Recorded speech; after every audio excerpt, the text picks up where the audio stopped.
నేను రెండే విషయాలు చెప్పదలుచుకున్నాను. ఒకటి ఏంటంటే సాంకేతికపరమైన లోపాలు వాళ్ళు చాలా లోతుగా చెప్పారు. మామూలుగా ఒక బ్యారేజ్గా నిర్మించవలసిన దాన్ని రిజర్వాయర్గా మార్చటం వల్ల కలిగిన అనర్థాలేంటి, సమస్యలేంటి చాలా లోతుగా వారు అధ్యయనం చేసి చెప్పిండ్రు. రెండవ మాట, వారు ఉన్నారు కాబట్టి సాహసం చేసి చెప్తున్నా, వరద ప్రవాహం కిందికి పోతున్నప్పుడు దాన్ని పైకి ఎత్తిపోయటం మూర్ఖత్వమా కాదా సార్? ఇవి చాలా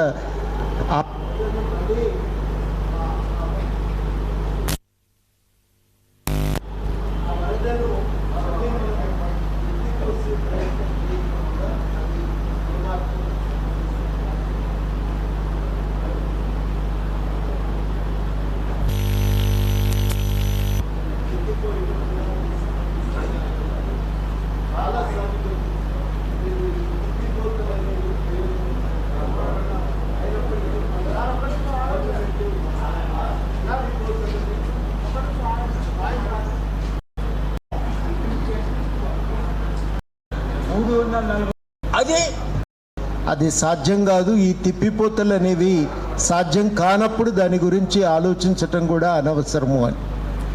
మూడవది ఏంటంటే, చాలా ఈ బ్యారేజీలు కట్టినప్పుడు దాని బ్యాక్ వాటర్ ఎఫెక్ట్ ఎంత తీవ్రంగా ఉంటుంది అనేది అంచనా వేయలే. సుమారు 50-60 వేల ఎకరాలు కదా ప్రతి సంవత్సరం మునిగింది, రెండు వైపులా కలిపి. ఇంకా ఎక్కువనే 80,000 ఎకరాలు రెండు దిక్కుల్లో కూడా కలిపి. దానికి సంబంధించి ఏం చేయాలనేది గవర్నమెంట్ దగ్గర ప్లాన్ లేకుండే.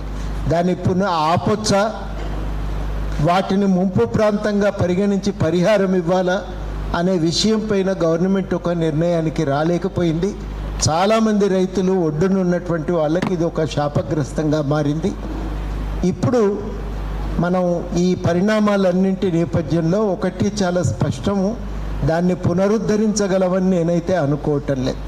సారు చెప్పిన విషయాలను కూడా బట్టి చూస్తుంటే ఇక తుమ్మిడిహెట్టిని నిర్మించుకోవటమే ఇవాళ మన ముందు మిగిలిన ఏకైకమైనటువంటి ఆప్షన్. కొంచెం ముందా కొంచెం పైకా ఆ చర్చ టెక్నికల్గా ఇంజనీర్లు తేల్చవలసినటువంటి అంశం. కాబట్టి తుమ్మిడిహెట్టి నిర్మించి గోదావరికి ఎల్లంపల్లికి నీళ్లు ఇవ్వటమే సరి అయినటువంటి పద్ధతి, ఒరిజినల్గా అంచనా వేసినటువంటి పద్ధతి.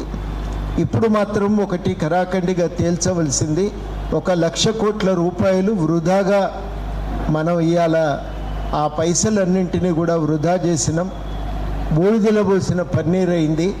ఇంత వృధా చర్యలకు పాల్పడినందుకు బాధ్యులు ఎవరైనా వాళ్ళపైన కఠినమైనటువంటి చర్యలు ఉండాలి. ఇవి ఈ వారి అబ్జర్వేషన్, శాస్త్రి గారి అబ్జర్వేషన్స్ మరొకసారి అవసరాన్ని ఎత్తు చూపుతున్నాయి, ధృవీకరిస్తున్నాయి. తప్పకుండా ఇవాళ మళ్ళీ మనం ప్రత్యామ్నాయాల గురించి, తుమ్మిడిహెట్టి గురించి ఆలోచించటమే మేలైన పద్ధతి అని చెప్పి నేను భావిస్తూ సెలవు.